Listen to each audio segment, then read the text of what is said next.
Hi, folks. Welcome to another episode of First Pitch, Ferrum College's baseball show. I'm Gary Holden, your host. With me, of course, is head coach Ryan Brittle. Ryan? Good morning, Gary. You guys had a great week last week. We had a good week. You jumped into a 4-game, 2 doubleheaders over the weekend with the same school, which I think is the first time I've seen that here. Pretty rare occurrence, isn't it? It was a long weekend. Yeah. I think Saturday you played a doubleheader that was like 7 hours and 34 minutes, and I think Sunday was 7 hours and 52 minutes. So, yeah, there was a lot of baseball played this weekend. There was a lot of baseball, a lot of standing on concrete for me, but it was good. Well, the good thing is it was overcast the entire weekend, so everyone was worried that we're going to get some rain, and we didn't get any rain. We didn't get any rain, and it wasn't windy. Yeah, so, like the weekend before with Alfred State. So it was pretty decent weather. Yeah. Now, Ryan, Penn State-Harrisburg was your opponent. They're a pretty good program. Tell me a little bit about that program. So Penn State-Harrisburg's been to a regional 2 years in a row. They got a preseason All-American on their team, and they're very solid. They're very, very good. They got good pitching, good hitting, and play decent defense. So it was a test for us coming in to try and figure out where we are as a program and as a team, and we came out with 2 wins, and they did too. And we had opportunity to win a third game and couldn't quite get it done on the mound. So it was a good weekend. How big is it when you come out and you play in a doubleheader and everything to get that first game? Take the pressure off? Yeah, it's huge. I mean, they had a guy on the mound that was much like Will Davis. He was probably upper 80s, low 90s, and had a really nice slider and good command, and we battled our tails off at the plate and scratched out a few runs. I think we scored in 4 different innings, a single run in 4 different innings, and Will Davis came out and had a little bit of a rough start as far as, had some guys on base in the first and second inning, but got out of it, and then he settled in and cruised for a while. Yeah, he did well. He's had 9 strikeouts over, I think he pitched seven full innings? Yeah, 7 innings, I think, and no runs and 3 walks and 9 Ks. So Will was Will, and Will's in good shape and doing well. So, and then Shepard came in after that, and Shepard's our guy out of the bullpen, and he threw two hitless innings, the last 2 innings, and shut the door for us. So we ended up winning 4-0 in the first game of the series. Yeah. You came back the second game of that series. Wasn't quite as good, big loss there and everything, but came back the next day. You were down quite a ways in the opener on Sunday, and then came back and won 12-7. Yeah, Salvatore, we had a freshman lefty on the mound in the first game. He ended up giving up 2 3-run homers. So I think we were down 6-1 or 6-2, something like that. And our offense, that was a big game for us for the year. Our offense and our defense just kept on going. We just never stopped, and they couldn't quite hold us down, and we just kept chipping away, and then we extended the lead at the end of the game and put it to bed. And it was a good day for our guys. You could see in our dugout, you could see the confidence growing in our guys from pitch to pitch and inning to inning, and it was a good game for us. Well, I was working the softball game. We were watching the live stats, and little by little I saw us down quite a bit, and then all of a sudden we'd score a couple runs, got it, tied it up, and all of a sudden it was like, all right, here we go, we're getting this done, and then just kept cruising to the win. Second game wasn't as good. You lost 12-6, but you got the split with a good team that, like you said, has been to the regionals a couple times and everything. So yeah, the last game of the series, we actually had an opportunity to put some runs on the board early. We had bases loaded, nobody out in the first inning, couldn't get the job done, and that hurt us a little bit. We gave up single runs in the first, second, and third, got behind a little bit, came back, maybe the 6th or 7th inning, it was 7-5, and then just made a couple of mistakes on the mound that cost us a couple runs, and they kind of put the game away late. But again, a good weekend for us. Not a great weekend, but a good weekend and a good building experience. And the guys think a little bit differently about themselves after the weekend. I think they gained some confidence, and looking forward to this coming weekend. Okay, so you're taking a 5-3 record into the weekend. Something very unique. You're going down to Covenant. To play against Covenant, but you're playing them at Smokies Stadium, which is AA affiliate, the Tennessee Smokies, AA affiliate of the Cubs.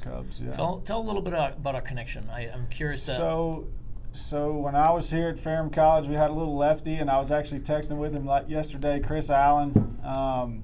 Chris, we had Methodists come in here in 1996. They were the #1 team in the country.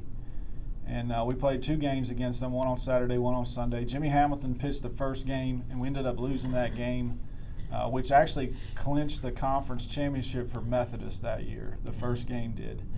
And then Chris pitched the second game on Sunday, and I actually caught him that day against Methodist, who was the #1 team in the country, and we won. Chris pitched a complete game, I'm pretty really? sure. Wow, Yeah. that's awesome. And beat the #1 team in the country. So we were texting about that yesterday. But Chris is the president of the Tennessee Smokies, the AA affiliate to the Cubs. We had a little scheduling snafu. We were supposed to go to Columbia, South Carolina and play in a tournament. I remember seeing it on the schedule.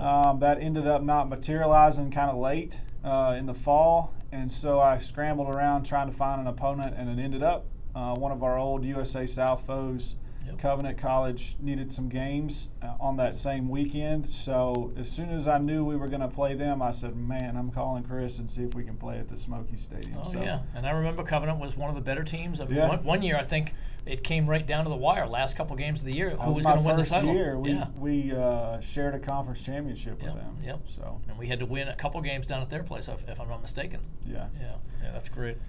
So that action starts down there Friday. You've got a single game Friday at 6 o'clock.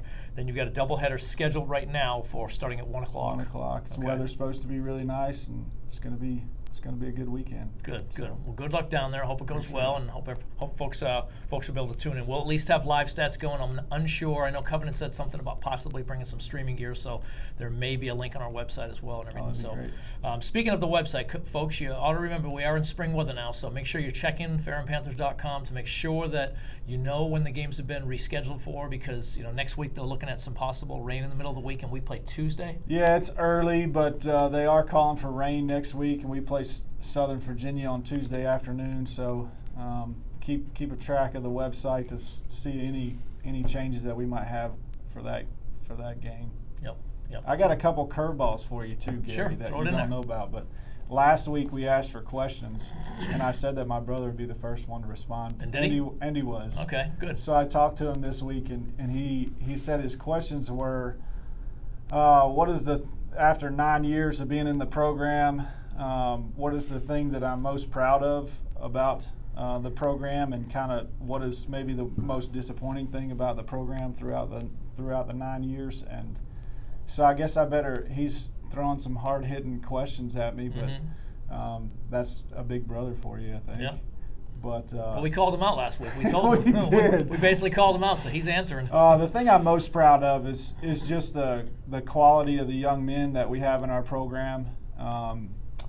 We had to go to Dairy Queen on Sunday night because cafeteria's closed by the time we get done playing. So we go in Dairy Queen and eat dinner, and the guys, they thank because Sunday afternoon at Dairy Queen, the workers are not real happy about having 35 guys standing in there. Yeah. And they did a fantastic. Not that they're not happy, but they got a lot of work to do on a Sunday afternoon, and they were fantastic. And our guys thank them. They thank me every time they get a meal served, and they're just really quality young men who do the right things on and off the field. And that's what I'm most proud of. The culture of our program is good. We don't always win as many games as I'd like to win, but the culture is good, and there's good young men here, and they do the right things. So that's what I'm most proud of. The most disappointing thing has got to be, no question, COVID, right? So 2020 hits, we got a senior-laden team. We have 12 seniors on our team, and I'm sure there's lots of schools and lots of teams in this same situation. And it's not just tough on the seniors, it's tough for every single kid that plays, because most of the kids that play at Division III baseball and go to private schools, they're not going to play a 5th or a 6th year. They're probably not going anywhere to do that. Right. So we play 16 games. We're 11-5 on the year. We're a pretty decent baseball club, and the season gets shut down, and then you got to deal with the entire aftermath of that it didn't just last a year. In my opinion, it lasted much longer than that.